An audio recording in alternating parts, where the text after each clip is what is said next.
Duplication नहीं होता है। जी एक आदमी काम कर रहा है तो काम हो रहा है, जिस दिन वो काम करना बंद कर दे, 10 दिन घर पे बैठ जाए, उसका रिफ्लेक्शन बिजनेस पे आता है, काम नहीं होता है। और आदमी लगा रहता है, 10 साल हो गए, 15 साल हो गए, काम नहीं हो रहा है। क्यों? क्योंकि नीचे टीम में वैसे लीडर तैयार नहीं हुए। जी बिल्कुल। तो हालांकि आपने बताया कि नए लोगों को आप लेते हैं, 10 लोगों को, फिर उनको सिखाते हैं। थोड़ा इसके और डीप में जाएं। जी बिल्कुल। तो एक व्यक्ति की अगर मान लेता हूं मैं, उसकी 10,000 लोगों की एक टीम है, ठीक है, उसमें से उसने अपने डुप्लीकेट तैयार करने हैं, जी तो क्या स्टेप्स हो सकते हैं? सर, मेरे जो स्टेप्स होते हैं कि मैं कच्चे घड़े को ही निखारने में प्रयास करता हूँ। ग्रेट। जो समझदार उसको नहीं लेता क्योंकि वो समझदार है, उसका घड़ा मतलब भरा हुआ पहले से।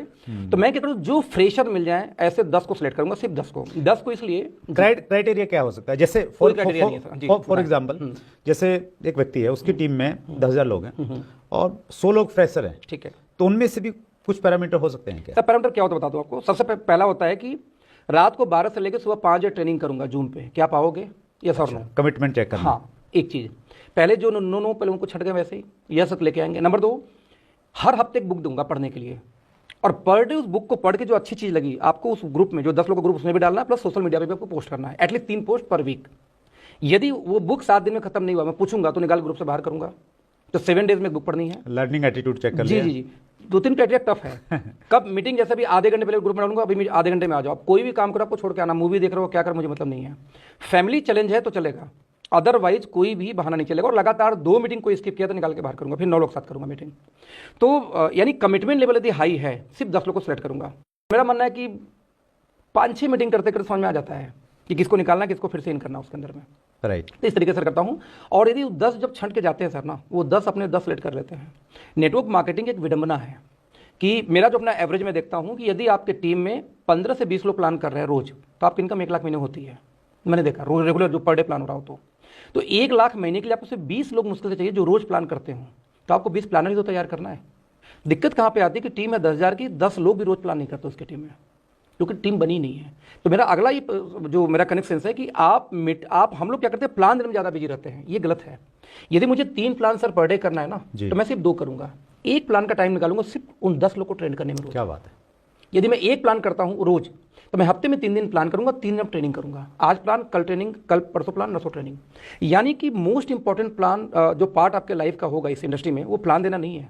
मोस्ट इंपॉर्टेंट प्लान है कि मुझे किस तरीके से उस व्यक्ति को, आए हुए व्यक्ति को ट्रेन करना है। Great. जब जैसे मान लो कोई मल्टीपल कंपनी है जो 2 लाख के प्लान चलाती हैं, 2 लाख के प्लान में जब 2 ही लोग आपको करोड़पति बना सकते हैं, तो आप 50 प्लान क्यों कर रहे हो, 100 क्यों कर रहे हो? पहले 2 को ट्रेन करके दिखाओ ना उस 2 में। और 2 की टीम में भी आप बताओ 10 लोग को प्लानर आप खुद नहीं पैदा कर पाते और आप बोलते सर मैं फेल हो गया। तो मेरा सिंपल मानना है कि यदि आप 10 लोग को इस लायक बना दो कि कल वो स्टेज पर जाए, बोले सर आपकी वजह से मैं यहाँ पे पहुंचा हूँ, उंगली पकड़ के लर्निंग। ये मत देखो कि मैं तो टॉप रनर हूं, तो उसके लिए मैं उसके लिए 1-to-1 भी करता हूं सर, उन 10 के लिए सिखाना पड़ेगा, तो दिखाना पड़ेगा। प्लान दिखा दिया। अब कमिटमेंट है कि आप इंडिया के जिस कोने में रहते हो, कोई झारखंड से है, कोई मान लो बिहार से है, तो आप 1-to-1 के लिए बुलाओगे, आऊंगा। एक जूम मीटिंग पहले करा दो, उस आदमी का मेंटल लेवल चेक कर लूँ, जिसके लिए आना है 1-to-1, अब मैं उसके आ जाऊंगा, 1-to-1 जाके करूंगा। तो एक कमिटमेंट लेवल आपकी होनी चाहिए। ऐसा नहीं कि मैं लीडर बन गया तो 50 लोग 100 लोग होंगे तो मीटिंग करने जाऊंगा। मैंने मैक्सिमम लोग देखा है कि 100 लोग से कम मीटिंग नहीं करते। क्यों नहीं करते भाई? तो नए कहाँ बिल्ड करोगे आप? तो एक दिन उन्हीं का सिंहासन हिलता है, उन्हीं की बिजनेस गिरती है। जो लोग एटीट्यूड दिखाते हैं कि मैं तो लीडर हो गया, अभी 200 लोग इकट्ठा करो, 500 इकट्ठा करो, मेरा मानना है भाई 10 लोग को गोद लो, उनको ट्रेन करो, 90 दिन इनफ है ट्रेन करने में। ग्रेट। थोड़ा और डीप में जाता हूँ अगले जी। 10 लोग सिलेक्शन कर लिए हैं जी, उनसे पर्टिकुलर कुछ चीज़ें हैं जो सिखानी चाहिए कि यार ये तो जरूर सिखाना है। जी बिल्कुल सर। सबसे मोस्ट इंपॉर्टेंट है एथिक्स, जो हम 4 बेसिक 9 को स्टेप में बात करते हैं।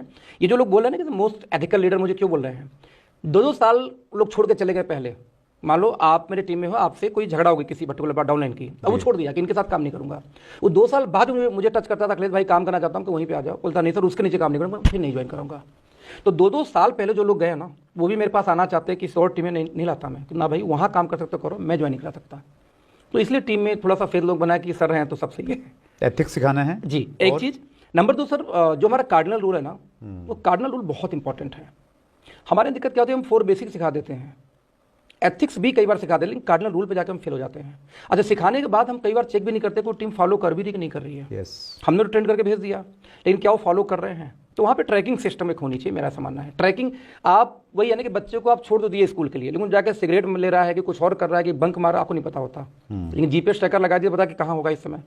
तो मेरा मानना है कि जिस टीम को आप गोद ले रहे हो, जो उस लायक अपने आप को साबित किया हो, उसकी ट्रैकिंग जरूर होनी चाहिए अगले 1 साल तक। मैं इसको अखिलेश जी इस रूप में करता हूँ प्रैक्टिकली, जब मैं करता हूँ टीम के जी। साथ में। मेरा ये मानना है कि जैसे हमने 10 लोग सेलेक्ट कर लिए, ठीक है। और 10 लोगों के साथ में आप ऐसे काम कीजिए जैसे एक कोच काम करता है, स्पोर्ट्स का कोच जैसे जी, काम जी, करता है ना, जी। उनको बारीकी से बड़े ध्यान से देखता है। जी। अगर वो क्रिकेट का कोच है तो देखता है यार ये बैटिंग में क्या गलती कर रहा है, क्या इसका प्लस है, क्या इसका माइनस है, जी। फिर उसकी काउंसलिंग करता है, अकेले में उसको बैठाता है। तो मेरा मानना है कि वो 10 जो लोग हैं उनकी हर एक्टिविटी आपको मालूम रहे, जी। कब सोते हैं, कब उठते हैं, Exactly, कब खाते हैं, कब पीते हैं, जी। प्लेन दिखाने में कैसे दिखाते हैं, फॉलोअप में क्या करते हैं। तो वो जब तक मालूम नहीं होगा तो फिर आप सुधार नहीं कर पाएंगे। डेटा